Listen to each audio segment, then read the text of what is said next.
Avant de plonger dans l'épisode, laissez-moi vous parler de Upmeet.ai. On connaît tous ces moments où après une réunion, on se dit mais au fait, qu'est-ce qu'on avait décidé déjà ? Eh bien, avec Upmeet.ai, c'est fini. Que vous soyez in real life ou en ligne, que ce soit sur Google Meet, Zoom ou Teams, Upmeet vous fait un compte-rendu super précis de toutes vos réunions. J'ai essayé plein de solutions américaines, mais ça marche jamais en français.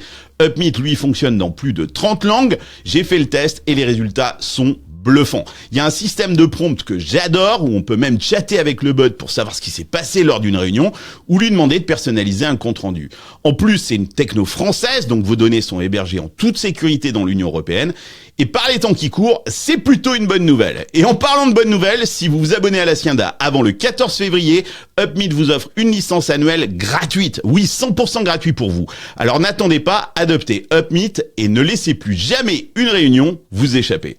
J'ai commencé à avoir l'espèce d'hystérie. C'est vraiment, pour moi, ça relevait de la psychiatrie. C'était des gens qui avaient des égos démesurés. En fait, ils auraient voulu être acteurs, mais comme ils n'avaient pas le talent... Ils sont devenus politiques.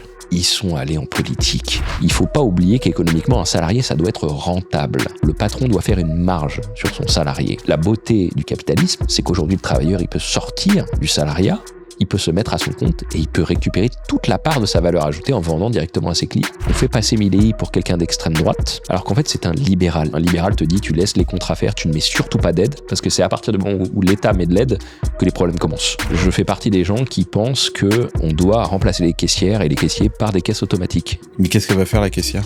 Bah justement, ce qu'elle voudra avec un revenu de base. Donc t'es en faveur du revenu universel ? Comme tous les libéraux. Un revenu universel qui t'émancipe, qui te permet de devenir ce que tu veux, d'aller vers un métier qui te correspond, mais de plus le faire par contrainte.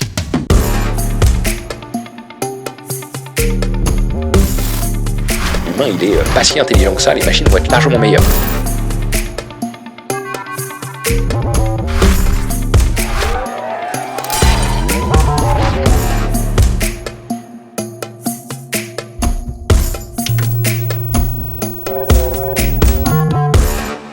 Stéphane Mallard. Salut. Ça va ? Bah oui, et toi ? Je suis super content de te retrouver dans ce nouveau format Off the Record. Eh ben, plaisir partagé. On va avoir le temps de rentrer dans les idées. C'est l'objet de ce format. On va quand même expliquer qui tu es. Tu es un conférencier. Oui, professionnel. Professionnel. Je fais c'est que ton ça. métier. Oui. D'ailleurs, il va falloir que tu nous expliques ce que c'est que ce métier de conférencier. T'as commencé quand ? Ça fait 10 ans que je fais ce métier. En fait, j'ai commencé vraiment par hasard. C'est pour ça que je crois autant au hasard. Oui, c'est ça. Comment on devient conférencier ? En fait, je crois, et en discutant avec tous les conférenciers professionnels qui sont maintenant mes confrères, qu'on cherche pas à le devenir. C'est pour ça que je suis autant darwinien, c'est que tu le fais, l'environnement te demande de recommencer et tu finis par le faire. Et moi, c'est vraiment un hasard, en fait. C'est quoi ton background d'études ? Alors, ce que les gens savent pas, c'est que j'ai commencé par la tech. En fait, j'ai grandi dans des ordinateurs. J'avais 4 serveurs sous Linux dans ma chambre quand j'étais petit. C'était un nerd. Je faisais beaucoup de code à l'époque. Je recompilais mon noyau. Enfin, c'était l'époque où vraiment il fallait tout coder à la main. Il fallait tout coder à la main à l'époque. Et donc j'hébergeais mes sites, je faisais du code, je publiais des trucs à droite à gauche. Et donc je viens du milieu de la tech. Et en fait, par hasard, vraiment par hasard, un de mes profs de maths, quand j'étais au lycée, m'avait demandé de lui coder un logiciel de calcul de plan de financement en immobilier. Je connaissais rien à l'immobilier, mais je savais coder. Et donc, lui, c'était un courtier qui faisait des dossiers immobiliers. Donc, je lui ai codé son logiciel. Et je me suis dit, ça a l'air cool, la finance. Et du coup, je suis allé faire des études de finance. Ça fait quoi ? Au Canada. J'ai fait de l'économie et de la finance, mon bachelor. Pourquoi au Canada ? Parce que McGill ? Non, l'Université du Québec à Montréal. Mais je passais mon temps à McGill et à la bibliothèque qui était quand même beaucoup plus cool. Et pourquoi le Canada ? Parce qu'en fait, il y avait des accords avec la France qui fait que ça coûtait rien du tout. Moi, je voulais aller aux États-Unis, mais j'avais pas les moyens. Je venais d'un milieu modeste. Et donc, pour avoir un diplôme nord-américain, le mieux c'était d'aller au Canada. Et donc, je me suis retrouvé à Montréal 3 ans. J'ai passé mon bachelor, spécialité en finance. Donc, j'ai bouffé de la micro, de la macro, qui explique toutes mes convictions d'aujourd'hui. Ça vient de ces modèles-là. Et ensuite, je suis revenu à Paris. J'ai fait Sciences Po, là. Sciences Po, ouais. En économie et en finance. Pourquoi Sciences Po ? Parce qu'à l'époque, donc j'avais un cursus en économie qui me passionnait, mais je me lasse très vite de tout. Une fois que j'avais un peu fait le tour en économie, eu le sentiment de comprendre mieux ce qui m'intéressait, ce qui me passionnait, c'était la politique. Ouais. Et donc je me suis dit, le mieux c'est de rentrer à Sciences Po pour étudier la politique. Et donc j'ai continué à faire de l'économie à Sciences Po et j'ai découvert le milieu politique. Et alors ? J'ai été assez écœuré de ce que j'ai vu.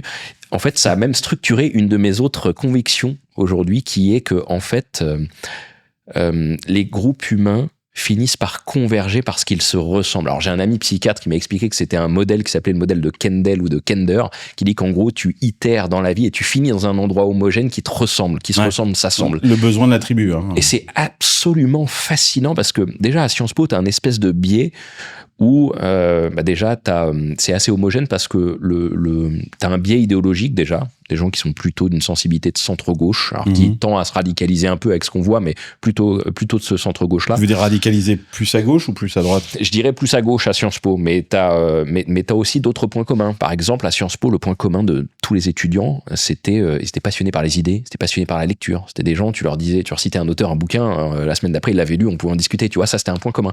Et donc ça a structuré ma conviction sur le fait que les gens convergeaient avec des centres d'intérêt parce qu'ils se ressemblaient beaucoup. Et ce que j'ai vu, quand j'ai découvert le milieu politique, alors c'était d'abord associatif, puis des gens qui fréquentaient un peu les partis, c'est que j'ai commencé à voir l'espèce d'hystérie, parce que vraiment, je qualifie ça d'hystérie, les gens qui faisaient de la politique. C'est vraiment, pour moi, ça relevait de la psychiatrie. C'était des gens qui avaient des égos démesurés, qui prétendaient vouloir résoudre des problèmes, ce qui est le but de la politique, mais qui en réalité avaient plutôt des légers problèmes d'ego. C'était plutôt, ce que j'avais l'habitude de dire à l'époque, c'est... en fait, ils auraient voulu être acteurs, mais comme ils n'avaient pas le talent... Ils sont devenus politiques. Ils sont allés en politique. Et c'est ce qu'on voit... C'est même pas acteurs, je pense qu'ils auraient voulu être présentateurs de télé. Ouais, pourquoi pas ? Il y a Pierre Gobil, que tu connais, tu avais d'ailleurs fait un podcast avec lui. Le professeur, on le salue, le professeur. Il dit, dans un des épisodes de Silicon Carnet, il dit le problème avec les politiques, c'est que ce sont des gens ordinaires qu'on met en face de problèmes extraordinaires. Oui. Et qu'avec les entrepreneurs... Si je prends l'exemple de Musk, on a un personnage extraordinaire. Oui. Qu'on l'aime pas, mais on est face à quelque chose d'extraordinaire dans le pur sens du terme, et que aujourd'hui notre monde fait face à des problématiques extraordinaires, et que on a besoin de gens un petit peu comme ça. On a d'ailleurs besoin de plus, pas simplement Musk. Et peut-être qu'effectivement, moi je suis assez d'accord avec toi que au lieu d'aller chercher ces gens-là à Sciences Po, peut-être que c'est la télévision ou les podcasts qui devraient aller recruter à Sciences Po, on devrait aller chercher des entrepreneurs pour le mettre dans un rôle politique. En France, c'est compliqué, c'est-à-dire que l'entrepreneur, d'abord, il n'a pas envie d'aller... quand j'en parle avec mes potes entrepreneurs, je leur dis, mais pourquoi vous développez pas une pensée déjà, et puis aussi pourquoi vous incarnez pas un rôle dans le paysage politique. Moi, j'adorerais que Xavier Niel soit notre prochain président de la République. Ouais, je partage. Voilà. Ils n'ont pas envie d'y aller. On les comprend parce qu'il y a absolument rien à gagner dans cette histoire. Absolument. Ouais. Parce que c'est chiant, parce que c'est intellectuellement peu stimulant. C'est pas bien payé. Tu sais, je vais te raconter une anecdote. Moi, j'avais un de mes meilleurs amis à Sciences Po qui ensuite est allé à l'ENA, enfin, c'est le parcours classique, etc., et qui était vraiment l'un des types les plus brillants que je connaissais à l'époque. Et je lui dis, mais pourquoi tu vas pas faire de la politique ? Il m'a dit, mais c'est chiant. Faire de la politique, ça veut dire serrer des paluches sur des marchés intellectuellement. Et tu vois, en fait, ce qu'il me disait, c'est que c'est le problème du désalignement d'intérêts de nos institutions et de la démocratie.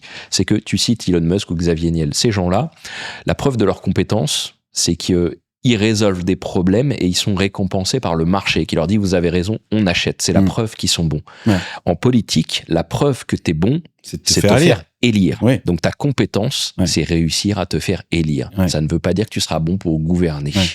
Et ce désalignement d'intérêts qui cause tous les problèmes de la politique, mais qui est vieux comme le monde. Tu sais, Socrate, quand tu relis Platon dans les dialogues, il t'expliquait que c'est la porte ouverte justement à tous les sophistes. Et aujourd'hui, on a des sophistes professionnels dans le monde entier, dans toutes les démocraties, parce qu'ils sont populaires. Ça, c'est partout, même aux États-Unis, avec Carter, qui était acteur, etc.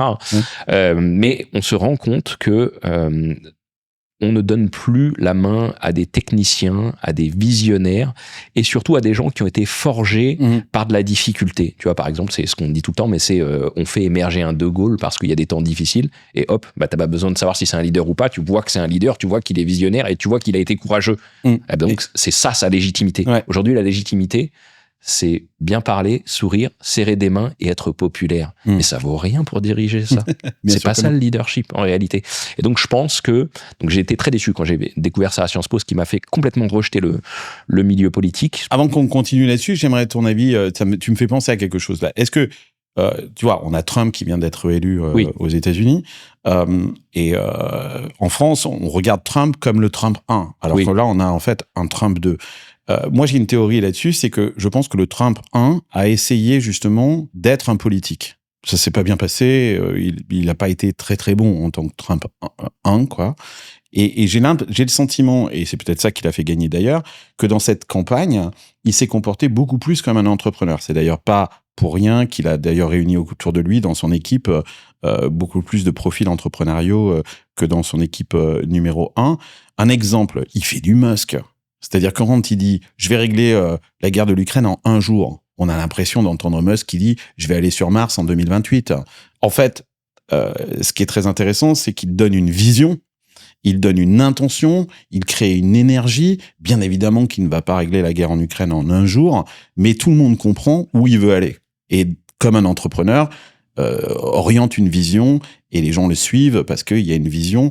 Et peu importe d'ailleurs, il y a pas un agenda électoral là derrière. Tu es d'accord avec ça ? Ouais, je suis d'accord sur le fait que c'est le retour du pragmatisme et par définition, les entrepreneurs sont d'extraordinaires pragmatiques et le duo avec Musk, à mon avis, risque de faire des étincelles, mais surtout ce qui est intéressant. Je sais pas s'il va durer d'ailleurs. Non, mais tu disais juste avant, les entrepreneurs ne veulent pas aller en politique. Là, ce que ça montre, c'est que quand ils y vont, comme Musk est en train de le faire, c'est qu'ils sont vraiment au pied du mur et que là, il faut réagir parce que ça devient catastrophique. Mais alors, je sais plus quel économiste disait qu'en fait, toutes les démocraties tendent à finir par de la surintervention socialiste, voire jusqu'à dériver sur du communisme. Mais c'est peut-être ce qui a fait qu'il y a eu ce duo et que Musk a dit maintenant, ça suffit, on va régler les problèmes comme on a l'habitude de le faire avec des KPIs comme les entrepreneurs. On va laisser au marché ce qui doit être réglé par le marché, parce qu'il y a plein de trucs que le marché sait très bien régler, et on va déréguler, déréglementer et libéraliser encore plus l'État américain. Tu comprends que ce message-là, quand tu le dis en France, et je t'ai entendu le dire aussi dans tes conférences, il est dur à entendre, ce message-là. On va déréguler l'État, on va laisser le marché. Quand on parle de sujets comme la santé, l'éducation, tout d'un coup, les gens sont super effrayés par rapport à ça. Parce que on est quand même aussi une ancienne monarchie. On n'a pas inventé le commerce. On n'est pas les Anglais. On n'est pas des protestants non plus à l'origine. Donc on n'a pas la valeur travail par-dessus tout. Et donc c'est très difficile pour les Français parce qu'on a été habitués à cette démagogie, alors qui s'est accélérée après la Deuxième Guerre mondiale, mais qui en réalité existe depuis beaucoup plus longtemps. Où dès qu'on a un problème, au départ on appelle le roi, puis ensuite on appelle l'État, et puis ensuite on appelle la sécurité sociale, et puis plus récemment on appelle les politiques qui doivent régler tous les problèmes. Et ça veut dire qu'on a des politiques aujourd'hui qui s'immiscent dans absolument tout. Mais ce qu'on sait en économie, et moi c'est vraiment c'est ma formation à la base, tu sais, je vais te dire, moi j'avais plutôt des valeurs de centre-gauche quand j'ai commencé mes études, comme tous les étudiants, on est plutôt de gauche quand on est jeune. Pourquoi, et quand on commence à payer des... Tu considères que t'es plus centre-gauche aujourd'hui ? Bah en fait, si tu veux, j'avais des valeurs plutôt de centre-gauche, et mais encore une fois, comme tous les jeunes généralement, mais on devient plus libéral lorsqu'on commence à payer des impôts et qu'on découvre le fonctionnement du système. Mais surtout, quand j'ai appris le fonctionnement de l'économie pendant mes études, encore une fois, quand je faisais de la micro, de la macro, enfin tous les modèles que j'ai fait en long, en large et en travers, bah, j'ai compris qu'en fait, pour atteindre ces valeurs-là, en fait, la libéralisation, c'est ce qu'il y avait de mieux. Laisser faire le marché, c'était ce qu'il y avait de plus efficace. Et puis surtout, tu sais, c'est la différence entre les États-providence occidentaux type européen et les États libéraux comme les États-Unis ou Singapour. C'est que nous, on préfère, dans nos États, avoir beaucoup moins d'inégalités, quitte à tolérer de la pauvreté, en gros que tout le monde soit pauvre, alors que dans les États libéraux, on se fiche complètement des inégalités, mais on veut qu'il y ait de moins en moins de pauvres et qu'en fait, la richesse monte pour tous. Alors ça creuse les inégalités, mais c'est un truc que plutôt les protestants acceptent. Et ça, c'est pragmatique parce que l'inégalité, elle existera toujours, quoi. En fait, il y aura toujours un écart, forcément. C'est le sujet de notre époque. Mais je trouve ça très intéressant ce que tu dis parce que je pense que souvent on fait un procès au libéralisme. Et moi, étant plutôt de tendance gauche, j'essaye d'expliquer à mes potes de gauche que l'ennemi, c'est pas la richesse, l'ennemi c'est la pauvreté. Oui. Et que moi j'aimerais bien que la gauche parle plus de la pauvreté et essaye de régler le problème de la pauvreté que plutôt que de taper sur la richesse, parce que la richesse elle existera toujours. Ça c'est une illusion, on est sur une utopie là-dessus. Ouais. Alors, pour être transparent avec toi, j'ai eu ce débat-là avec plusieurs personnes en conférence de mon public, de toute classe d'âge, et je suis frappé de voir à quel point les gens mélangent justement ce concept. Ils pensent qu'en réalité, la pauvreté est due aux inégalités. Ouais. Ils pensent qu'on réduira la pauvreté en réduisant les riches inégalités moins riches. Ouais. Alors qu'en fait, c'est pas du tout un jeu à somme nulle, c'est que le but, c'est de faire grossir le gâteau. C'est pas un jeu à somme nulle, la création de valeur. Ça enrichit tout le monde.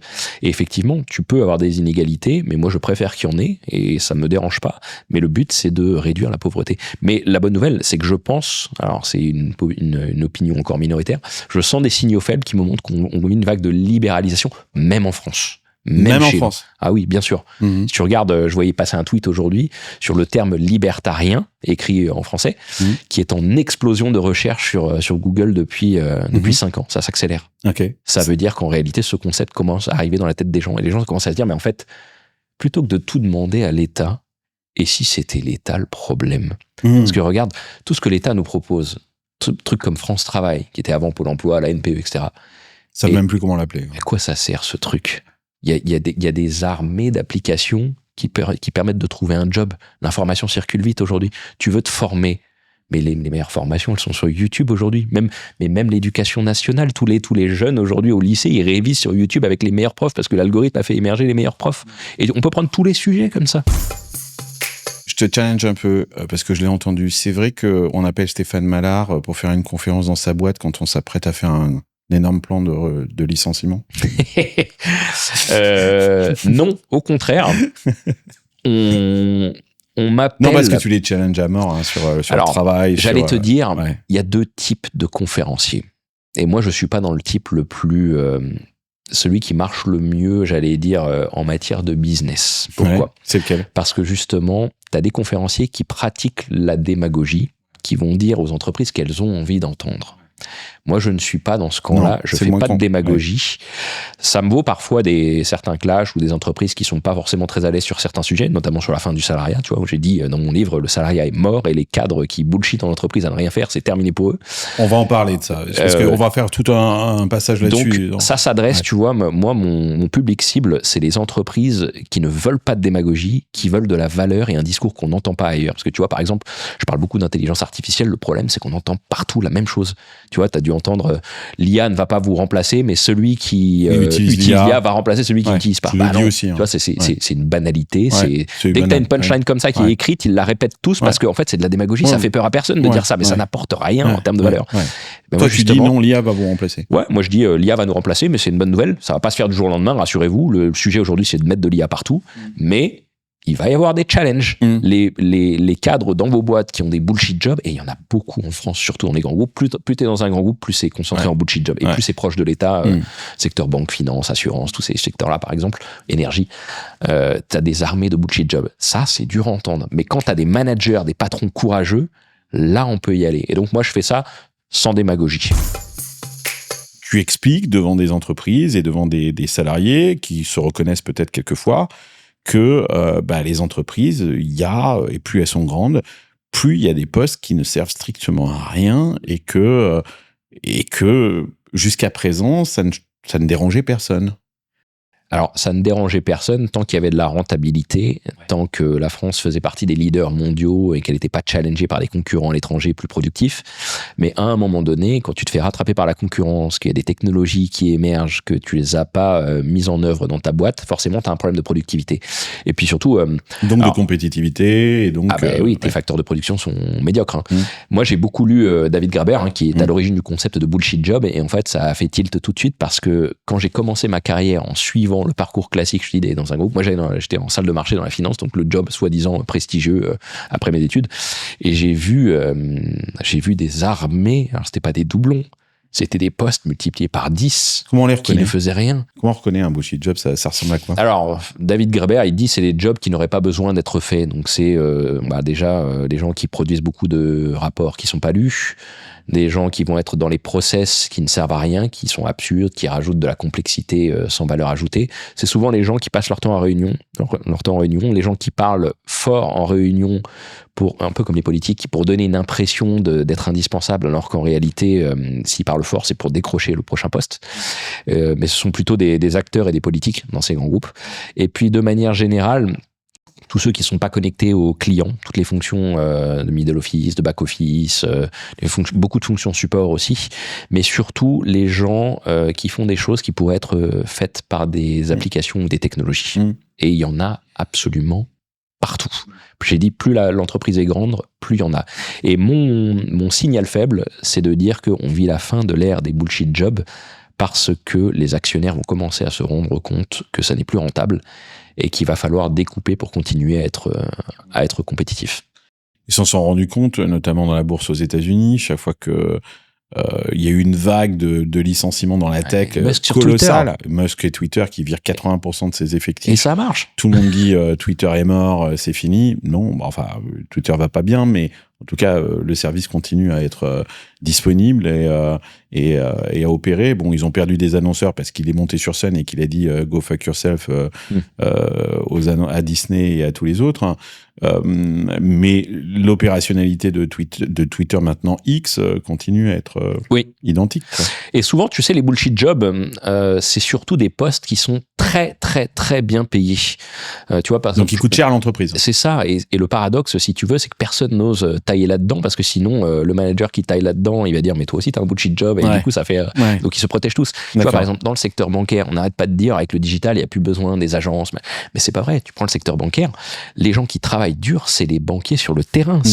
C'est dans les agences, les gens qui font des crédits, qui sont là du matin au soir. On peut leur reprocher tout ce qu'on veut, mais c'est des gens qui sont très peu payés, mais ils travaillent comme des dingues. Alors que tu vas au siège social des banques en France, t'as des armées d'individus à tous les étages payés 300 000, 400 000, 500 000 euros par an à littéralement ne rien faire. Et le problème, c'est qu'ils sont protégés à droite à gauche, on les envoie d'un service à l'autre. Parce que c'est un autre bullshit job qui les a mis là en lui disant... C'est ça, c'est un système qui se protège. Et ce que je ne comprenais pas jusqu'à présent, c'est pourquoi les actionnaires ne disaient rien. Et en fait, je crois que c'est parce que l'actionnariat est trop éclaté, trop dilué, et qu'ils n'arrivent pas à se coordonner sur ce problème-là. Mais je pense que ça va être un sujet. Je suis persuadé que si tu vas à une assemblée générale d'un LVMH et que tu dis... j'ai vu un bullshit job, je suis persuadé que Bernard Arnault, tout de suite, il te demande c'est qui, quand, comment. Et il agit tout de suite. Mais je pense qu'on entre dans l'ère où chacun va être rémunéré selon sa vraie valeur ajoutée. C'est pour ça que je parle de la fin du salariat, parce que quand t'es plus salarié, t'es confronté au marché et c'est tu crées de la valeur ou t'es mort, quoi. Ça veut dire que quand tu dis ça, ça veut dire qu'on va sortir aussi du contrat de travail, du coup? La fin du salariat, c'est la fin du CDI? La fin du CDI, ça j'en suis persuadé, parce que ça n'a aucun sens aujourd'hui, mais au contraire, des contrats, et uniquement des contrats. Un libéral te dirait en fait, on veut plus de lien de subordination tel qu'il existe dans le salariat. C'est-à-dire que le CDI pour un libéral, c'est un contrat d'esclavage à durée indéterminée, quoi. Ouais, c'est ça, mais c'est surtout que c'est Ronald Coase qui a expliqué ça, que en fait, les entreprises existent parce qu'il vaut mieux structurer le travail en mettant les gens ensemble, idéalement avec un lien de subordination au chef, parce que tu as des coûts de transaction qui sont moindres, tu es plus efficace. Tu vas voir ton collègue qui est à l'étage du dessus, vous coordonnez, vous échangez de l'information, et c'est plus efficace que d'aller contractualiser avec des artisans un par un, comme le monde pré-salariat. Mais c'est le taylorisme qui a mis ça en place, quelque part. C'est né avec la révolution industrielle. C'était l'idée, c'est qu'il vaut mieux avoir les gens rassemblés et qui coopèrent ensemble. Tu as des coûts de fonctionnement qu'il appelait les coûts de transaction plus faibles que si tu allais, des coûts de coordination plus faibles que si tu allais faire chercher des artisans un par un à la tâche comme dans le monde d'avant. Et avec le digital, on inverse tout ça. Et parce que dans cette période-là, c'était aussi une période qui était très belliqueuse et que les modèles organisationnels qui fonctionnaient le mieux, quand il s'agissait de faire fonctionner plusieurs personnes ensemble, c'était l'armée, quoi, en fait. Alors, il y avait le modèle de l'armée, effectivement. Et le clergé. Oui, sur l'obéissance et la morale, t'as entièrement raison. Mais c'était surtout sur le fait que, à la révolution industrielle, il y avait des gros investissements dans des grosses machines, pour les usines. Et donc, pour amortir ça, il fallait des armées de salariés pour les faire tourner. Et donc, il valait mieux les avoir et amortir ton capital avec ces armées de salariés. Aujourd'hui, en fait, on a commoditisé, c'est l'une de mes thèses depuis 10 ans, on commoditise tout avec la tech, c'est-à-dire on a fait baisser les coûts de tout, dont les nouvelles technologies, le capital. Je sais pas si tu te souviens, mais il y a 20 ans, t'allais dans une entreprise parce qu'on te donnait un ordinateur portable qui valait une fortune. Aujourd'hui, tu l'as dans ta poche, ça veut plus rien, quoi. Et limite, celui qu'on te donne au bureau, il est moins bien que celui que t'as à la maison. Et donc, le capital, comme c'est une commodité qu'on a dans la poche, ça te permet de produire à ta vraie valeur ajoutée par toi-même de n'importe où, sans être obligé d'aller dans l'entreprise et donc sans être obligé d'être salarié avec ce lien de subordination. Et surtout, il faut pas oublier qu'économiquement, un salarié, ça doit être rentable. Ça veut dire quoi? C'est un facteur de production. Ça veut dire que le patron doit faire une marge sur son salarié. Ce que Marx appelait exploiter le travailleur. C'est vrai, hein. Mais la beauté du capitalisme, c'est qu'aujourd'hui, le travailleur, il peut sortir du salariat, il peut se mettre à son compte et il peut récupérer toute la part de sa valeur ajoutée en vendant directement à ses clients. Récupérer sa marge, quoi. C'est un truc de gauche, en fait, ça. Mais bien sûr. Alors pourquoi on entend la gauche défendre le salariat? Et je rappelle que la gauche, à l'époque, il y a eu une certaine époque, défendait l'artisanat. Oui. Parce que l'artisanat était une façon de se libérer du joug du patronat. Oui, et de l'aliénation du monde industriel, répétitif, etc. Exactement. Absolument. Toi, tu penses qu'on va aller vers ce monde-là, donc où les gens vont comprendre qu'ils peuvent récupérer leur marge? Oui. Et que qu'est-ce qui te fait dire ça? Alors déjà, les chiffres, tu vois une montée en puissance absolument colossale du freelancing dans le monde entier, du travail indépendant. Solopreneur. Oui. Et surtout parce que les gens sont en train de comprendre qu'ils ont de la valeur. Ceux qui jouent le jeu, hein, ceux qui sont motivés, engagés, qui ont de l'ambition, ils sont en train de comprendre qu'ils ont de la valeur et ils se disent mais j'ai les moyens de la récupérer aujourd'hui puisque je suis sur le marché. Internet, c'est un marché, l'information circule vite, le capital est dans la poche.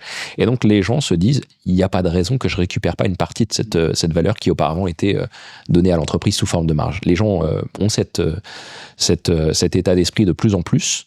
Et je pense que ça va se faire naturellement. Le problème, c'est les grands groupes, encore une fois. Ouais, et c'est terrible pour les grands groupes, parce que ce que tu es en train de dire là, ça veut dire que finalement, c'est les meilleurs qui vont se barrer, quoi. Oui, c'est ce qu'on appelle en économie de la sélection adverse. C'est qu'en fait, tu fais partir les meilleurs. C'est pas du tout ton objectif. Tu sais, c'est comme quand tu fais des plans de départ dans les grands groupes. Tu fais partir les meilleurs parce qu'ils ont un upside en allant trouver du travail ailleurs facilement. Et tu gardes les moins compétents, les moins engagés, parce qu'ils sont protégés, ils sont bien au chaud. Et la question en économie, c'est comment tu fais justement pour aligner les intérêts et faire sortir ceux que tu veux. Et donc, tu as ça avec le freelancing, c'est que le marché est en train d'attirer les meilleurs, absolument.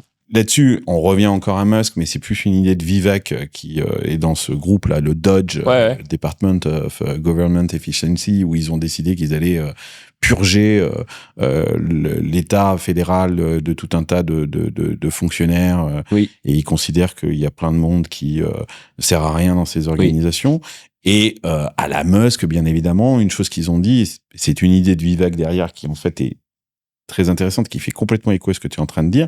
C'est dire, comment vous allez le faire? Il dit, on va le faire de façon aléatoire. Oui. C'est-à-dire qu'on va prendre les numéros de sécurité sociale, on va dire les nombres impairs sont virés ce mois-ci et les nombres pairs sont... Et tout le monde est là en train de dire c'est horrible, tu te rends compte, la brutalité du truc, machin, etc. Mais en fait, quand tu discutes avec eux, c'est exactement pour pas que les meilleurs s'en aillent. Oui, c'est pour éviter cette sélection adverse. Absolument. C'est pour éviter la sélection adverse. Oui. Ils n'ont pas trouvé comme autre moyen d'éviter la sélection adverse. Comme les contrôles à l'aéroport. Voilà. Tu mets de l'aléatoire et statistiquement, ça fonctionne.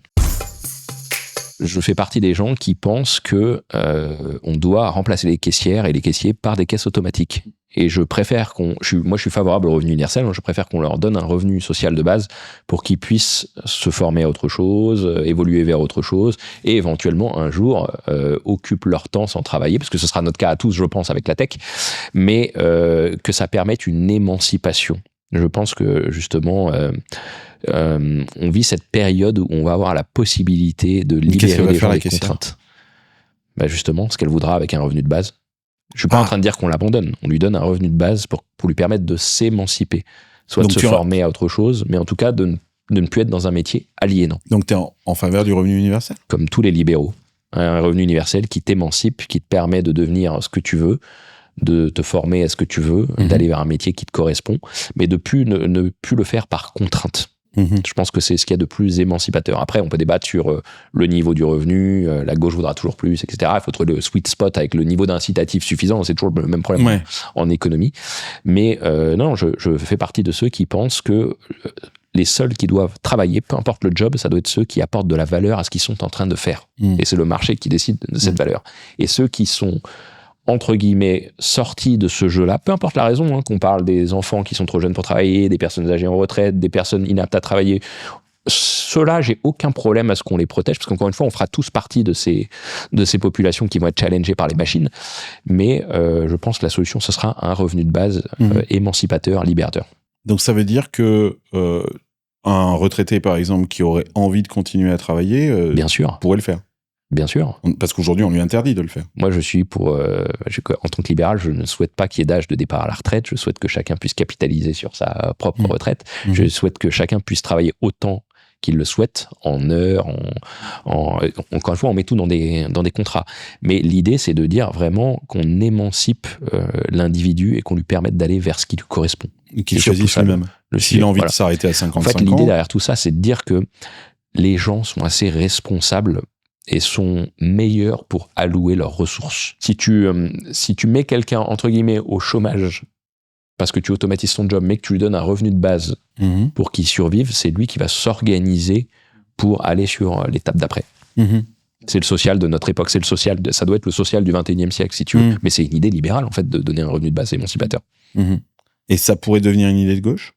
J'ai tendance à penser que la définition de la gauche d'aujourd'hui, c'est d'être contre, par principe, tout ce que les libéraux proposent. Donc j'ai du mal à croire que ce soit une idée de gauche. Et si un jour ça devient la norme, ça devient mainstream, à ce moment-là, le combat des gens de gauche, ça sera de dire on veut beaucoup plus en revenu de base. Mais oui, ça deviendra une évidence à un moment. Tu sais, moi, je pense que la tech va faire le travail à la place des humains à un moment, l'IA. Et donc, cette création de valeur, il va falloir la redistribuer d'une manière ou d'une autre. Et là, ça va être des vraies questions d'économistes. Combien on redistribue, comment est-ce qu'on fait croître la valeur en fonction de la productivité d'année en année. Enfin, ça va être des vrais challenges. Tu sais, dans la tech aux US, ils sont déjà sur l'étape d'après le capitalisme. Ils disent on est sur la fin de la rareté, on va rentrer dans une ère d'abondance. Alors, ça a l'air complètement dingue pour les gens, surtout les écolos aujourd'hui. Mais non, l'idée, c'est de dire les algorithmes vont tout optimiser, allouer beaucoup mieux que les cerveaux humains, surtout que les États et les gouvernements. Et donc, on va entrer dans cette ère d'abondance. Et ce qui était les problèmes hier vont devenir complètement obsolètes. Aux États-Unis, aujourd'hui, des gens considèrent qu'il est plus urgent de se consacrer à l'intelligence artificielle et d'accélérer sur l'intelligence artificielle, malgré l'impact écologique qui est réel de l'intelligence artificielle, parce que cette intelligence artificielle va nous permettre de régler des problèmes qu'on n'est pas capable de résoudre aujourd'hui. Et on en a fait la preuve depuis déjà plusieurs années. Ouais, c'est les accélérationnistes en ce moment qui disent que tous les problèmes de l'humanité, dont le climat, mais tu peux généraliser à tous les problèmes scientifiques, les problèmes en médecine, absolument tous les problèmes complexes, compréhension de l'univers, compréhension du cerveau, tout ce que tu veux. Le cerveau humain n'est pas capable de les traiter par lui-même. On va confier ça à des IA et du coup, ils pourront nous dire comment régler ces problèmes, notamment le climat. Et ça, tu le disais déjà, toi, en 2017, hein. Ah oui, moi j'ai fait partie des optimistes qui disaient que de toute manière, enfin je l'ai même dit depuis 2014, que l'IA allait devenir une espèce de cerveau global planétaire et que comme...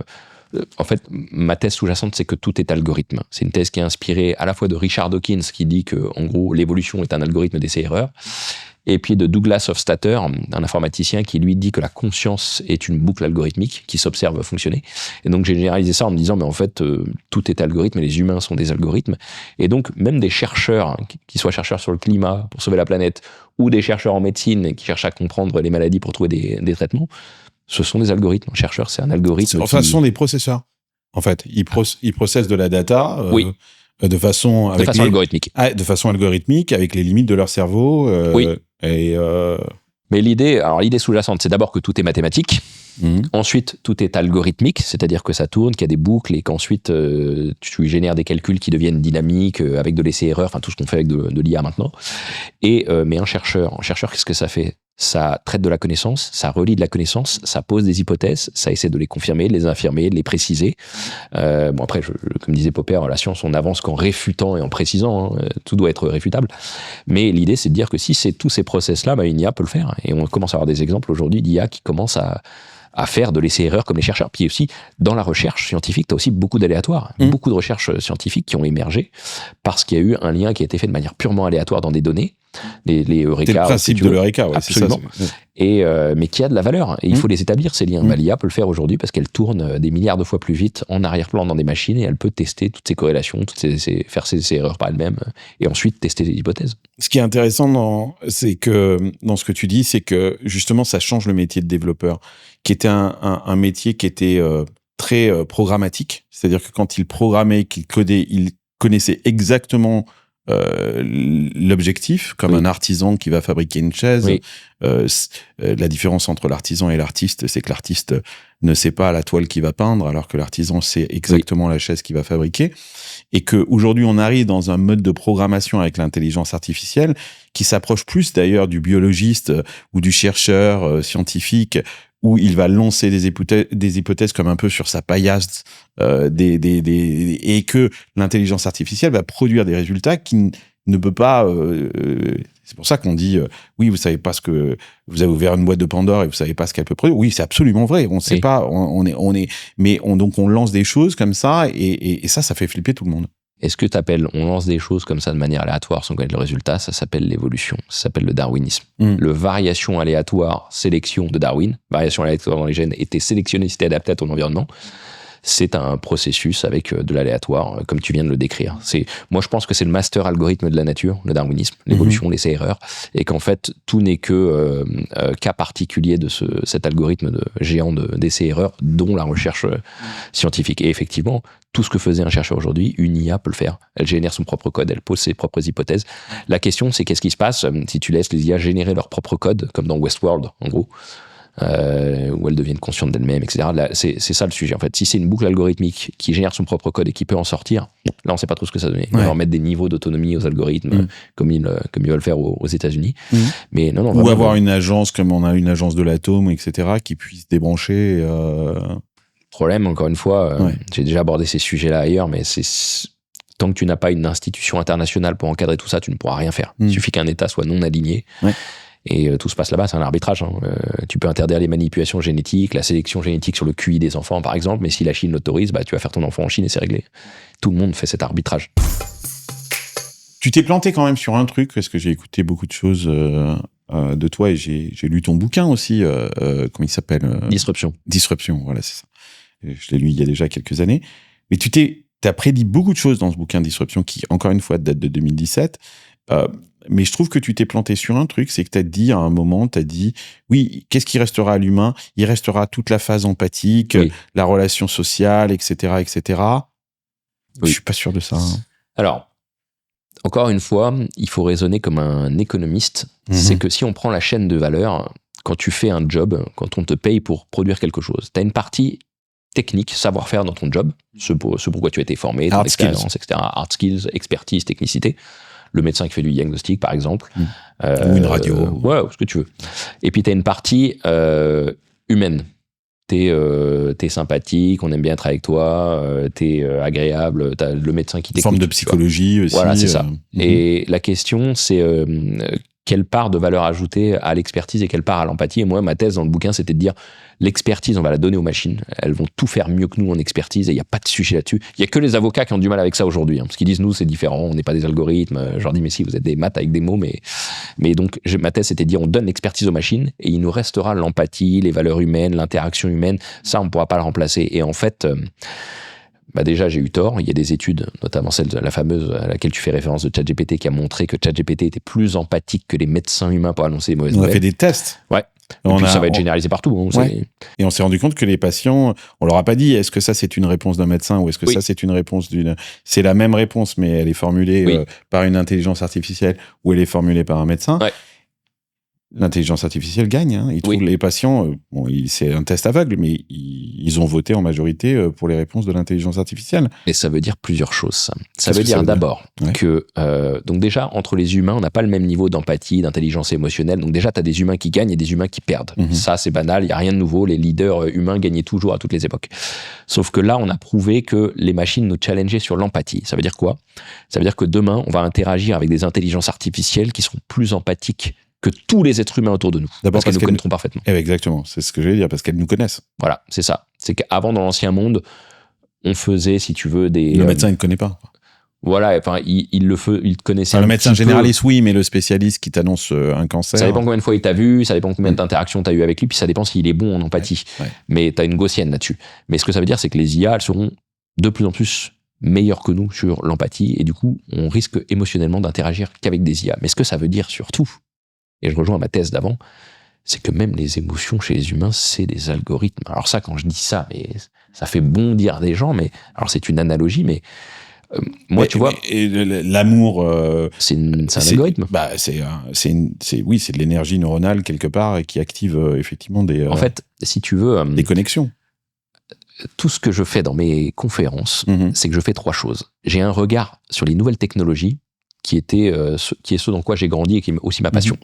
J'ai un regard d'économiste, parce que je fais des analyses avec tout ce que j'ai appris à l'école sur les modèles, offre, demande, rareté, rendement, etc. Et troisièmement, j'ai une lecture de biologie évolutionniste. C'est une branche de la biologie qui essaie d'expliquer pourquoi, dans le vivant, peu importe ce que tu observes, que ce soit une bactérie, un être humain, un chimpanzé, pourquoi il se comporte comme il se comporte et qu'est-ce que ça apporte en matière de survie. Parce que la biologie évolutionniste, ça te dit qu'en gros, tout ce qui existe dans le vivant, c'est que ça existe parce que ça améliore ta survie. Sinon, ça n'aurait pas été sélectionné. Ceux qui n'auraient pas eu ça n'auraient pas transmis leurs gènes. Et donc, par définition, ce sont le résultat de ce qui a permis de survivre et de transmettre les gènes. Et donc, on cherche en biologie évolutionniste pour tout ce qui existe dans le vivant, dont les émotions, mais on peut généraliser sur la conscience ou tout ce que tu veux, à se demander comment ça améliore la survie. L'amour, c'est simple. La survie. L'amour, ça te piège. C'est un algorithme qui se déclenche malgré toi, qui bouleverse ta chimie, qui fait que tu vois pas les défauts de la personne en face, qui te fait aller vers elle pour te reproduire. Et la nature a maximisé sa survie. L'espèce survit. Mais tu prends la plus ancienne, la peur, ça te fait fuir un danger. Et tu peux prendre toutes les émotions comme ça, c'est de la biologie évolutionniste. Mais ça... La gourmandise, ça te fait manger. La paresse, la paresse, pourquoi ça existe ? Parce que ça te fait économiser ton énergie. Bien sûr. Le mensonge, tu vois, on a vu que des IA commençaient à mentir. Mais le mensonge, en théorie des jeux, c'est une stratégie qui, dans certains cas, peut être utile et peut te permettre de gagner. Et donc, de maximiser ta survie, dans certains cas. Ça dépend si c'est un jeu infini, fini ou pas. Enfin, il y a plein de... Donc, on devrait être rassuré de voir des IA qui mentent ? Pas rassuré, mais si ça existe chez les humains, et tous les humains mentent à des degrés divers, il suffit de regarder des enfants pour voir que ça devient la norme plus tard, plus il est probable que ça émerge dans l'artificiel avec les machines. Mais l'idée, c'est qu'en fait, tout est algorithme. On a de plus en plus de fonctions cognitives où les humains se font pulvériser par la machine. Tu vois, on prend tout le temps l'exemple du cancer. On a eu le diagnostic médical il y a quelques jours où les médecins se sont fait pulvériser. Ça va être le cas partout. Bientôt, il sera interdit de conduire des voitures à la main parce que les machines sont meilleures. Et ça va être le cas partout. C'est-à-dire que, tu vois, je lisais un post sur LinkedIn, il faisait une convention, il parlait du commercial augmenté par l'IA, dont on booste la productivité. Mais je leur dis, mais vous avez pas compris. Ok, vous avez boosté la productivité de votre commercial parce que c'est un algorithme, mais votre concurrent va faire la même chose. Donc en fait, le paradoxe, c'est que vos gains de productivité, ils s'effacent parce que tout le monde est sur le même niveau de maturité. Et donc, je pense qu'on va rentrer dans un monde où l'IA fera tout mieux que nous, et c'est très bien, ça va créer de la valeur. Mais la question, c'est est-ce qu'elle devient une autre espèce qui domine ? Est-ce qu'on vit, est-ce qu'on coévolue avec elle de manière pacifique, etc. Ou ça, c'est le scénario... Ou est-ce qu'on devient complètement Terminator. Mais mon point, c'est simplement de dire que si l'IA marche si bien, et encore une fois, ce sont que des algorithmes mathématiques, c'est parce que nous ne sommes peut-être que ça. Et si la nature a fait émerger ça avec des milliards d'années d'évolution, là, on fait de l'évolution accélérée et ça converge vers le même truc. Donc c'est normal. C'est normal que ça marche. C'est la solution que la nature a fait émerger par essai et erreur. Et donc tout le reste suivra, la conscience artificielle, toutes ces choses-là. Moi, je fais partie de ceux qui pensent que on va avoir une intelligence artificielle générale capable de tout faire. Et ensuite, on ira très rapidement de manière exponentielle sur la conscience artificielle. Je ne sais pas trop ce que ça va donner, mais je trouve qu'on a une chance inouïe de vivre ça à notre époque. Enfin, et d'être quelque part les spectateurs de ça, clairement. Oui.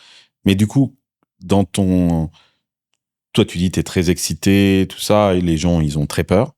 Pas tous. Pas tous. Moi aussi, je suis plutôt excité. Je suis très content aussi d'en être le spectateur. Je vais te dire un truc. Moi, j'interviens, je te dis, depuis une dizaine d'années, sur tous les continents, dans tous les milieux, tous les âges et tous les secteurs. La peur, c'est extrêmement subjectif. Ça dépend, c'est très corrélé à ton sexe. Les hommes ont moins peur que les femmes, en moyenne, de mes statistiques. C'est très corrélé à la culture. Les gens ont moins peur aux États-Unis qu'en France. Les gens ont moins peur selon l'âge. Les jeunes n'ont pas du tout peur. Les personnes âgées ont plus peur, ce qu'on voit dans plein d'autres études. Et surtout, c'est très corrélé au métier. Je dis souvent, mais quand je parle à des notaires, ils sont terrifiés. Parce qu'un notaire, par définition, c'est quelqu'un qui ne veut pas prendre de risques, et c'est ce qu'on lui demande dans son job. Et tu vas voir quand je vois des entrepreneurs, des dirigeants, eux, ou des commerciaux, ils ont pas du tout peur. Ils me disent tout de suite combien ça coûte, dans quoi j'investis. Tu vois, donc c'est très subjectif. Moi, c'est pas étonnant que l'armée investisse à mort dans l'intelligence artificielle en ce moment. Aux États-Unis, tu veux dire ? Ouais, aux États-Unis. Ouais, c'est sûr, parce que c'est une question de pouvoir. Le pouvoir va toujours vers le pouvoir, et l'IA, c'est du pouvoir. Donc forcément, c'est des questions de politique, de souveraineté. Je suis assez déçu que l'Europe, en particulier la France, ne joue pas à ce jeu-là. Mais c'est pas nécessairement une mauvaise nouvelle non plus. On va les utiliser, ces IA. Elles vont créer de la valeur. C'est dommage qu'on n'en soit pas actionnaire sur notre territoire, mais tu sais, ce qui est extrêmement triste, c'est que toutes les solutions pour redresser la France, on les connaît en économie. On a des exemples partout. Tu fais comme l'Irlande, il y a une quinzaine, vingtaine d'années, tu baisses massivement les impôts sur les sociétés. Ils sont devenus richissimes en Irlande grâce à ça. Donc déjà, on fait venir tous les sièges sociaux si on baisse massivement la fiscalité. Tu sais, il y a un truc qu'on t'apprend en première année d'économie, c'est que si tu veux créer du pouvoir d'achat, de la croissance et de la richesse dans ton pays, il vaut mieux taxer la consommation, donc la TVA en gros, plutôt que l'investissement. L'impôt sur les sociétés, les capitaux, etc. Nous, on fait exactement l'inverse, tu vois. Moi, je suis pour une hausse de la TVA, mais tu supprimes tous les autres impôts, par exemple. Donc déjà, tu baisses la fiscalité, ça marche. Ensuite, pour ta population, alors là, on a un autre exemple, c'est Singapour. Tu mets le paquet sur l'éducation. Singapour qui, on le rappelle, était au niveau du Maroc il y a encore 30 ou 40 ans. Ouais, c'est ça. Je crois que c'est années 70, le PIB par habitant du Maroc, un truc comme ça. Et quand on regarde le Maroc et Singapour aujourd'hui, donc qu'est-ce qui s'est passé là sur le niveau d'éducation? Ils ont imposé d'avoir un niveau d'éducation extrêmement drastique parce qu'en fait, les niveaux d'éducation, en économie, on appelle ça du capital humain. C'est-à-dire que tu fais des cerveaux bien formés, productifs, qui créent de la valeur demain et qui inventent le futur, etc. Donc Singapour sur l'éducation. Donc le ministère de l'Éducation est un ministère capitaliste, quoi. Oui. Qui produit du capital. Ah ben, du capital humain qui est la ressource de l'économie de la connaissance. C'est pas ce qu'on dit, on produit de la connaissance. On appelle ça du capital humain en économie et c'est écrit et c'est documenté en long, en large et en travers. Donc on baisse les impôts, modèle de l'Irlande. On favorise l'éducation, modèle de Singapour. Et enfin, j'allais dire, on coupe partout dans l'État inutile. C'est le modèle de l'Argentine en ce moment, qui est en train de rapatrier des capitaux, qui a mis fin à l'inflation et qui a, par exemple, en supprimant toutes les normes dans le secteur immobilier, a remonté l'offre immobilière. Alors, j'ai plus le pourcentage en tête, mais c'est les loyers ont explosé, du coup. Et alors, ils vont s'adapter. Ils vont exploser, mais si les gens peuvent pas payer, ils vont rebaisser. D'accord. C'est ça, le marché. Regarde, en France, nous, on fait l'inverse. On dit les gens n'ont pas des moyens de payer, du coup, on met des APL pour les aider à payer. Mais du coup, les propriétaires, ils montent les loyers. Pour récupérer. Du coup, ils sont obligés d'encadrer par l'eau. Tu vois là, l'absurdité. Le modèle libéral te dit, en fait, c'est le marché qui a raison. S'il y a un prix, le marché le prendra. Si le prix est trop cher, les prix s'adaptent. C'est juste logique. Il y a quand même une période, et dans l'Argentine, on ne sait pas... il y a une période de découverte des prix. Voilà, et elle risque de prendre du temps, et elle n'est pas en adéquation... Elle n'est pas en adéquation avec l'agenda politique, c'est-à-dire que il y a un conflit là. Oui, c'est ce qu'on disait au début de notre conversation, c'est que tu as un conflit d'intérêts en politique, c'est que le politique est là pour se faire élire et donc il est là pour faire croire aux gens qu'il a une solution à tous ces problèmes. Et à court terme. Oui, mais si tu veux, c'est le cœur chez les humains, son rôle c'est de pomper le sang et de t'oxygéner tous les organes. Donc il pompe le sang, il fait que ça, le cœur. Le politique, il est là pour produire des lois. Et donc, il produit des lois, il est payé pour ça. Et donc, on problème une loi. Alors qu'en fait, on sait en économie que le mieux, c'est d'avoir un minimum d'État régalien uniquement. En gros, quasiment que la défense et puis un petit peu l'économie pour pas que ce soit n'importe quoi. Et alors, pour la propriété, c'est simple. Tu mets ça dans la Constitution, mais surtout, tu laisses faire la justice avec des contrats, une justice qui encadre qui s'assure que les contrats sont respectés. Alors tu peux mettre évidemment le droit de propriété dans la Constitution si tu veux, mais tout faire avec des contrats aussi spécifiques que tu veux. Quand tu fais ça, ton économie, elle cartonne. C'est ce qu'on est en train de voir en ce moment en Argentine. Alors tu as une perte à prendre à court terme, c'est vrai. C'est Thatcher évidemment qui est devenu très impopulaire parce que à court terme, débrancher l'État, débrancher le fonctionnariat surdimensionné, ça fait mal. Et donc, il faut prendre une perte à court terme pour recréer une exponentielle de richesse derrière. Milei, il a de plus en plus d'adeptes. J'ai vu qu'il y avait même un compte en France. C'est quoi cette histoire Et tout d'un coup, il y a une pensée, t'en parlais tout à l'heure, et pourtant, c'est pas faute que les médias ont essayé de le dépeindre comme une sorte de taré mental, en disant c'est le Musk argentin, alors que ce mec est quand même un prof d'économie à la base, quoi. Ouais, et il est super fort en économie. Je lis tout ce qu'il explique, c'est tous les modèles que j'ai appris quand je faisais mes études d'économie. Mais c'est pas comme ça qu'on le dépeint dans la presse, dans les médias. Ah ben forcément, c'est une cible. Il tape sur le système. Il est en train de dire le problème c'est le système, le problème c'est les médias qui montent, le problème c'est les politiques qui ont des intérêts électoraux, alors que la solution c'est vous, c'est le marché. Mais on l'a fait passer de dire ça aussi. Ouais, et on l'a fait passer pour une sorte de Bolsonaro qui lui, par contre, est un débile mental, mais et qui n'a pas. Le problème, c'est de confondre extrême droite et libéralisme. Ouais.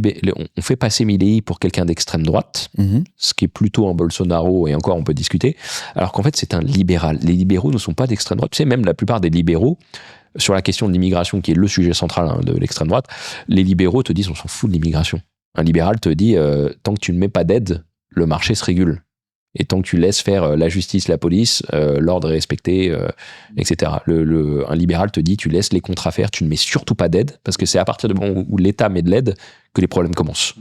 Il te dit, en gros, l'immigration est une conséquence qui se règle tout seul lorsque l'État n'intervient plus. Ouais.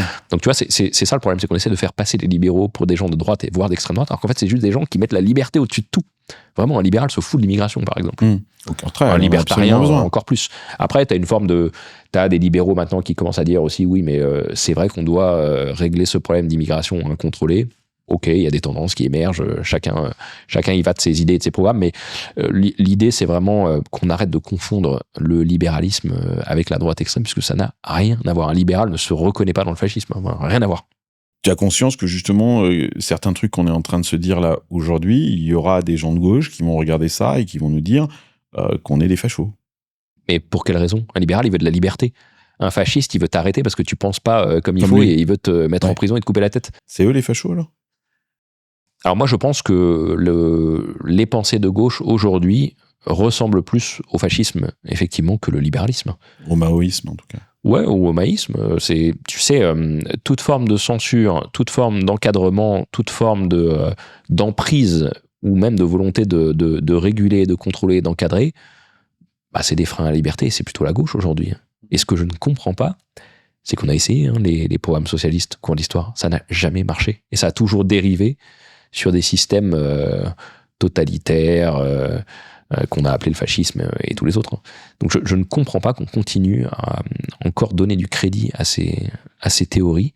Et je pense que ce qu'on vit en ce moment, bah, c'est une nouvelle vague libérale qui prendra peut-être plus de temps en France parce qu'on a été biberonné à l'État-providence. Mais les gens sont en train de se rendre compte, parce que l'information circule vite, que le problème c'est l'État, que le problème c'est l'intervention, et que lorsque tu libères l'énergie des individus et que tu les laisses défendre leurs intérêts, tu crées de la richesse, quoi. C'est banal, c'est ce que font les gens dans des petits groupes au niveau de leur famille. Bah, quand tu les laisses faire, ça crée de la richesse pour tout un pays, en fait.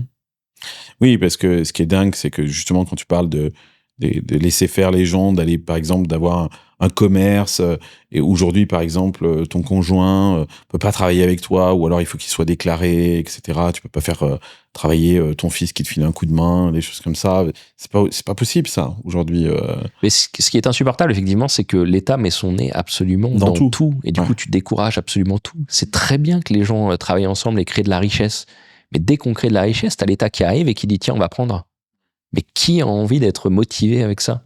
Ça ne marche pas. C'est toute l'histoire du communisme. Et tu vois, ce qui s'est passé, en gros, ces 40-50 dernières années dans les États-providence occidentaux, c'est que, comme à chaque fois, on avait des problèmes et que le politique se présentait en sauveur, pour financer ces solutions, ils montaient les impôts. Et là, on est arrivé à des niveaux de dette et de fiscalité qui sont intenables. Alors parfois, tout s'effondre, c'est ce qui s'est passé en Argentine, et donc la seule solution, c'est le libéralisme, parce que ça devient une évidence. Mais parfois, c'est pas suffisant. L'histoire ne suffit pas et les gens ont besoin de vivre l'appauvrissement généralisé pour comprendre enfin que le problème, c'est l'État. L'État ne veut pas le bien de sa population. Et qu'est-ce qu'on fait de la diversité, de donner sa chance aux minorités, comment ça se passe, ça ? Alors, là encore, un libéral, donc encore une fois, qui met la liberté au-dessus de tout, c'est ça la définition, te dirait que tout le monde a sa chance aujourd'hui. Tout le monde a accès au marché, tout le monde a accès à l'éducation, ça n'est qu'une question de volonté. Et on a un paquet d'exemples, tu parles de minorités, de diversité, qui s'en sortent, qui sont des exemples, on sait que ça fonctionne. Moi, je ne crois absolument pas à la discrimination positive. Dans nos sociétés, en tout cas. Absolument pas aux quotas, toutes ces choses-là. Ouais. Je pense qu'on est dans une société où l'information circule tellement vite que quelqu'un qui fait des efforts, qui a du talent, même s'il vient des minorités, même s'il vient de milieux beaucoup plus défavorisés, sera visible et trouvera sa place. Et on a une quantité d'exemples dans tous les domaines. On parle de politique, d'entrepreneuriat, d'artistes. Il faut simplement ne pas contraindre. Mais encore une fois, il n'y a plus de barrière à l'entrée aujourd'hui. T'as du talent, tu l'exposes en ligne. T'as besoin d'outils, ça coûte rien. Tu veux te faire connaître, c'est la même chose. Enfin, le talent ne reste jamais invisible. Mm-hmm. Il y a quand même des gens qui ont des privilèges à la naissance qui sont... Tu penses à quoi? Je sais pas, ton père ou ta mère travaille à un poste haut placé, donc très jeune, tu vas être en relation avec des gens connectés, etc. Donc tu vas être en capacité à... Tu vas gagner du temps. De gagner du temps, ouais, c'est ça. Mais tu gagnes du temps uniquement si tu mérites ta place. Mm-hmm. Parce que moi, je peux te citer un paquet d'exemples. Moi, j'ai grandi à Versailles, tu vois, dans un milieu défavorisé. Alors, les gens ne le savent pas, mais tu as aussi un quartier pauvre à Versailles. Moi, j'ai grandi dans une cité HLM assez pauvre. Et comme j'avais des bonnes notes, on m'a envoyé de l'autre côté de Versailles, chez les nobles, très riches. Et là, j'ai vu des gens qui, comme tu dis, avaient été très, très, très favorisés. Moi, j'avais dû faire beaucoup plus d'efforts pour aller rentrer dans ces milieux-là. Et effectivement, ils gagnaient du temps pour avoir des stages, pour rentrer dans le monde du travail, etc. Mais il y en avait qui étaient nuls. Et ben, crois-moi, très vite, à moyen terme, ils redescendaient très très vite. Ouais. Donc, tu vois. Et à l'inverse, j'ai vu des talents exceptionnels. J'ai un de mes meilleurs amis au Canada qui était un Français d'origine sénégalaise avec qui j'ai fait mes études, mais le type est devenu, il a fait son doctorat en économie, il est prof à l'université de Chicago maintenant, il vient de vraiment des milieux les plus défavorisés de notre pays, mais son talent n'est pas resté invisible, son talent et son travail. On lui a mis des barrières, c'était plus long, mais ça marche toujours. Le talent, on le laisse passer, quoi qu'il arrive. Et donc, tu vois, il a mis un petit peu plus de temps, mais il est... Plus de temps, il a certainement plus cravaché probablement que d'autres. Ouais. Mais il finit aujourd'hui dans un milieu homogène avec des gens qui sont exactement comme lui, qui ont le même profil intellectuel, la même force de travail. Tu vois, c'est ça que je disais quand je disais que la vie est un algorithme qui nous fait converger vers un équilibre qui s'homogénise. C'est que peu importe d'où tu viens, tu finis à ton niveau. Tu peux commencer de très haut et finir assez bas. Tu peux commencer de très bas et finir très très haut ou en moyenne, mais tout ça s'équilibre naturellement. Tu peux, comme tu dis, gagner du temps. Ça peut être plus complexe, mais la chance qu'on a, c'est que comme l'information circule très très vite aujourd'hui, que l'accès à la connaissance est démocratisé. On peut aussi on peut entreprendre beaucoup plus facilement qu'avant et trouver sa place beaucoup plus facilement qu'avant. Mais on fréquente pas ces personnes-là par hasard non plus. C'est que c'est la conséquence de qui nous sommes. C'est parce que souvent j'entends des gens, t'as beaucoup de paresse intellectuelle dans le développement personnel en ce moment, des gens qui disent on est la moyenne des 5 personnes qu'on fréquente le plus, donc il faut fréquenter des gens à qui on veut ressembler. Va voir Elon Musk et fréquente-le, mais est-ce que lui va accepter de te fréquenter, tu vois? Et en fait, on fréquente les gens qui nous entourent parce qu'on leur ressemble, on converge naturellement et ça s'homogénise. On pense pareil, on vote pareil, on gagne pareil, on a des niveaux d'intelligence moyens pareils, etc. Ouais, quand on dit aussi, si t'es dans la pièce et que tu es le plus intelligent dans la pièce et que t'es pas dans la bonne pièce, oui. Le seul problème, c'est que si tu vas dans l'autre pièce, peut-être que ces gens-là n'ont pas envie d'être dans cette pièce-là non plus. C'est exactement ça le sujet. Mais l'idée, c'est qu'en fait, les groupes humains convergent naturellement et s'homogénisent assez. Tu vas dans un quartier, tu prends un quartier au hasard, les gens votent à peu près pareil. C'est de la sociologie du vote. Ils gagnent à peu près pareil, ils pensent pareil, et ça s'homogénise assez facilement. Tu regardes les couples qui se forment, ils se ressemblent beaucoup, contrairement à ce qu'on pense. Ils ont des niveaux d'intelligence assez similaires, ils ont des niveaux de beauté assez similaires. C'est assez fascinant la manière dont les humains s'assemblent sociologiquement en groupe. Mais pour moi, c'est un algorithme, ça. Pour te dire, par exemple, que l'une de mes convictions que les humains sont des algorithmes, c'est que les humains ont toujours les mêmes questions. Mais tu sais, tous les gens qui font de la scène te le diront. Moi, j'ai un ami médecin qui fait des présentations en médecine. Et il me dit, je sais d'avance à la personne qui lève la main, à sa tête, à son sourire, au ton de sa voix, la question qu'elle va poser, ce qui va bloquer. Tu sais tout de suite aussi si c'est une vraie question ou une fausse question. Parce que ça, c'est les spécialistes, les gens. Lève la main. Fausse question juste pour pouvoir parler et se montrer, quoi. Et puis pour défendre ses intérêts, montrer au chef qu'il est pertinent, qu'il a une idée, qu'il est utile, qu'il est pertinent, qu'il est intelligent. Donc t'as les fausses questions, t'as les vraies questions, ça aussi ça se voit sur le visage, ça s'entend à la tonalité de la voix. Et moi c'est un plaisir toujours de répondre et d'expliquer mes convictions. Donc qu'est-ce qu'il te pose comme question? C'est quoi la question qui revient tout le temps? Je peux te donner typiquement, statistiquement, chez les femmes autour d'une quarantaine d'années, c'est qu'est-ce qu'il faut conseiller à nos enfants d'étudier pour les années à venir. Ouais. Ça, statistiquement, c'est pas un jugement, c'est ce que je dis le plus statistiquement. Je leur dis d'abord, c'est déterminé génétiquement, vous pouvez rien faire. Ouais. S'il est intelligent, il va s'en sortir. Ouais. Donc c'est la réponse à laquelle je crois. Mais sinon, je leur dis, écoutez, les compétences, les soft skills, avant que les machines aient des soft skills, Mais à court terme, oui, tout ce qui est leadership, capacité à convaincre, rhétorique, logique, logique c'est un peu en dehors, mais tout ce qui est soft skills qui marche depuis toujours. Quand c'est les dirigeants d'entreprise, j'ai souvent les questions, encore une fois, dans quoi on investit, quelle est l'IA la plus puissante, comment on réorganise notre entreprise. Les RH, ça va être comment je fais pour garder mes salariés motivés parce qu'il y a des challenges avec ce que vous nous racontez. Donc ça dépend des intérêts de chacun, mais les humains ont quasiment toujours les mêmes questions. Quand je vais dans des écoles de commerce, j'ai comment je fais pour utiliser ChatGPT sans me faire griller. Et c'est normal, c'est ce qu'on aurait fait à leur époque aussi. Enfin, tu vois, chacun défend ses intérêts et c'est assez évident en fait tout ça. Mais c'est un métier qui est absolument passionnant, qui est en train de se développer à une vitesse absolument fulgurante. C'est pas encore mature comme aux États-Unis. Aux États-Unis, les speakers, c'est des stars, ils coûtent une fortune.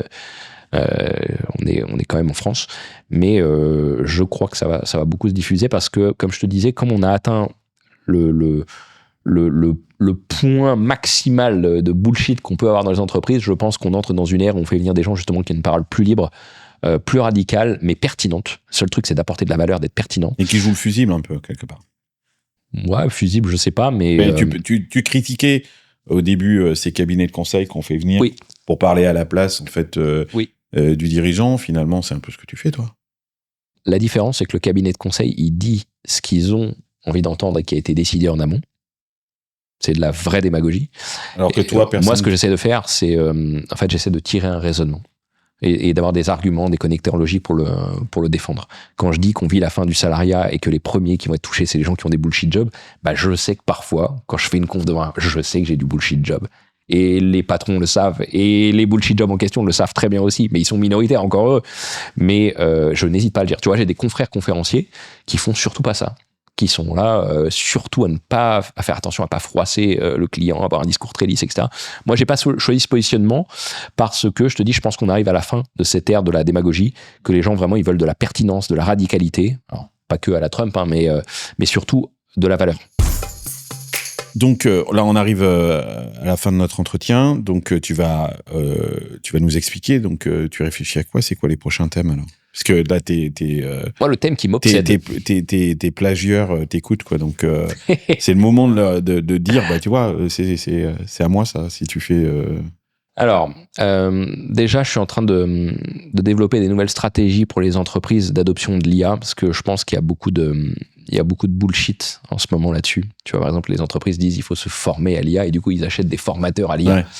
Bah non, justement, c'est la première fois dans l'histoire qu'on a une technologie aussi puissante pour laquelle on n'a pas besoin d'être formé. L'IA s'adapte à toi. Ouais. Tu sais pas l'utiliser, tu lui demandes. Ouais. T'es pas content de la réponse, tu l'engueules, tu lui dis sois plus précis, etc. Tu lui parles en langage humain naturel. Elle interagit avec toi. Tu sais d'ailleurs, je disais ça l'autre jour. Pose la question à une IA de t'apprendre l'espagnol si tu sais pas l'espagnol. Oui. Mais elle sait le faire. Hein. Bah, bien sûr. Ouais. Mais tu vois, le problème, c'est que les entreprises qui se disent faut que je me forme à l'IA pour apprendre à l'utiliser, elles savent pas qu'en fait, elles payent des formateurs à l'IA qui ont utilisé l'IA pour faire leur formation. Qui ont dit, tu vois, j'intervenais pour un géant de l'immobilier il y a quelques jours, il me dit on fait former tous nos adhérents à l'IA. Et moi, je les connais, les formateurs. Je sais qu'ils ont prompté ChatGPT pour prendre la formation. Je dis, donc mais là, vous vous rendez compte de ce que vous avez fait ou pas? Tu vas t'attaquer au bullshit consultant, au bullshit formateur, là? Ouais, après je vais essayer de donner des stratégies d'adoption de l'IA, de ce que ça veut dire, en fait, comment on réfléchit à où est la valeur. Parce que si on a un outil pour lequel on n'a pas besoin d'être formé et que tout le monde l'aura dans la poche, comment tu te différencies en tant qu'entreprise? Parce que tu vois, tout le monde est en train de dire, on va mettre de l'IA, on va être plus productif, mais ils oublient qu'en face, tout le monde va avoir cette productivité en un clic. L'outil est disponible pour tout le monde. Ça va être de l'économie, en fait. Ça va être comment tu identifies les parties de ta valeur ajoutée où tu peux être différenciant, où tu apportes quelque chose et où tu peux avoir une barrière à l'entrée le temps que tu te fasses aussi disrupter. Donc je travaille là-dessus. Et puis sinon, je travaille toujours sur des questions philosophiques qui me passionnent sur le solipsisme. L'idée que c'est le truc qui m'empêche de dormir. C'est quoi, j'ai découvert ça. Ouais. C'est une idée en philosophie, alors qui existe depuis très très longtemps, qui n'a jamais été démontrée parce qu'on ne peut pas le démontrer, mais qui dit que peut-être que la seule chose qui existe, c'est toi. Et que tout ce que tu observes autour de toi, c'est peut-être juste une création de ton esprit. C'est une idée, hein, évidemment, c'est une grosse métaphore, mais qu'est-ce que ça implique si le réel se déroule sous tes yeux uniquement parce que tu l'observes? Tu sais, comme dans un jeu vidéo qui se déroule parce que tu bouges le personnage. Qu'est-ce que c'est que le réel? C'est des questions que je traite sur lesquelles je réfléchis depuis 2018, qui me fascinent Donc je reviens à tout, je reviens à la caverne de Platon, je retravaille les Matrix. Il va falloir que tu viennes aussi à San Francisco pour faire quelques expériences de psychotropes, peut-être, qui vont peut-être t'aider à comprendre un petit peu justement. Alors j'ai beaucoup lu justement tous les gens qui ont expérimenté sur les psychédéliques. J'ai relu Les Portes de la Perception. J'ai lu tous les bouquins de James Fadiman. C'est hyper tabou en France. Ça commence à l'être de moins en moins parce que ils sont en train d'utiliser ces traitements en psychiatrie. Ils commencent à faire des protocoles. Que c'est la meilleure façon pour traiter le PTSD et des choses comme ça. Guérir des dépressions, les stress post-traumatiques. D'ailleurs, on l'utilisait à l'époque aux États-Unis pour traiter les gens qui revenaient de la guerre du Vietnam. Oui. Et que c'est le lobby pharmaceutique qui s'est rendu compte que ces médicaments étaient battus à plat de couture par justement les psychotropes et toutes ces substances-là. Et qui ont été classées comme des drogues. Et qui les ont fait classer comme des drogues. Ce qui a eu un effet terrible, c'est que la recherche, parce qu'il y avait énormément de recherches, notamment à Stanford, sur ça, du moment où ça a été classé comme drogue, toute la recherche s'est arrêtée. Et tu sais où elle a continué, cette recherche ? Chez les psychonautes, dans des garages. Non, elle a continué en URSS. Ah, c'est probable. Et qui étaient face exactement au même problème et qui, eux, ont continué énormément de recherches là-dessus, sauf qu'on a perdu des résultats. Les psychédéliques, c'était le dernier chapitre de mon livre Disruption en 2018. Je pense que là, il y a un vrai... peut-être qu'il y a un sujet là-dessus. Alors oui, je pense que... Alors déjà, c'est la médecine qui va s'emparer de ça. On commence à avoir des protocoles, même en France, de gens sérieux qui travaillent là-dessus. Mais tu peux en parler avec les hallucinations de l'intelligence artificielle. Mais oui, c'est une question qui m'obsède. C'est que si le cerveau reconstruit le réel, déjà parce que tout est subjectif, mais aussi parce qu'il y a peut-être des questions de physique bizarres qui te montrent que le réel s'allume parce que tu l'observes. Je suis obsédé par la question de qu'est-ce qui est réel. Est-ce que quelque chose que tu n'observes pas est réel ? Est-ce que si ça n'entre pas dans ta conscience, c'est réel ? Et est-ce que qu'est-ce qui existe vraiment ? Est-ce que ça n'est qu'une construction de notre esprit et que tout est subjectif et tout ça, c'est un film qu'on observe ? Tu vois, c'est toutes ces questions-là que je suis en train de traiter.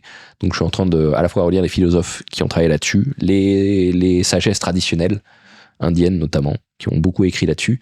Et je suis fasciné de voir la manière dont les sagesses traditionnelles ont exprimé ça, alors avec leur vocabulaire, leur folklore, leur vision du monde de l'époque, et les neurosciences d'aujourd'hui qui expliquent des choses assez similaires.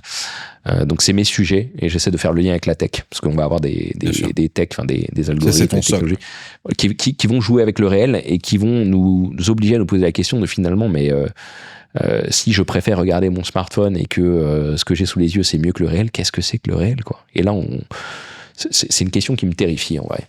Stéphane, merci d'être venu dans Off the Record. J'avais vraiment envie de faire cette émission avec toi et je trouvais la conversation super intéressante. Ça t'a plu, toi ? Moi, j'adore toujours faire des conversations longues et profondes. Moi, je suis obsédé par la pertinence. Je déteste le small talk. Donc, j'ai un côté un peu... j'ai un petit spectre autistique là-dessus. Quand les gens sont pas pertinents, ça se voit et je passe pour quelqu'un d'impoli. Mais j'adore les conversations longues. On peut développer des arguments. Donc, c'est toujours un plaisir. Merci de ton invitation. Merci d'être passé. Allez voir Stéphane Mallard si vous en avez la chance en conférence. Si vous êtes des décideurs, contactez Stéphane Mallard et faites-le venir dans votre entreprise. Si vous êtes courageux et que vous n'êtes pas averse au risque, et je pense que c'est intéressant effectivement de prolonger la conversation chez vous, dans vos entreprises, selon vos propres problématiques, comme diraient les cabinets de conseil. Vous êtes de plus en plus nombreux à regarder cette émission, je vous remercie. Les émissions qu'on a diffusées, que ce soit avec Jean de la Roche-Brochard, Oussama Hamar et les autres cartonnent. Je pense que les gens ont besoin de sortir de l'interview complaisante, ma vie, mon œuvre. On n'a pas fait ça là, je pense pas qu'on n'a pas parlé de ça, on est rentré dans les idées, on a essayé de voir les raisonnements derrière les petites phrases qu'on trouve un peu partout dans les réseaux sociaux. En tout cas, moi, je prends énormément de plaisir à le faire. Donc, abonnez-vous à la chaîne YouTube de Silicon Carnet pour découvrir les prochains. Et puis, rendez-vous au prochain épisode. Salut, Steph. Salut, à la prochaine. Ciao, ciao.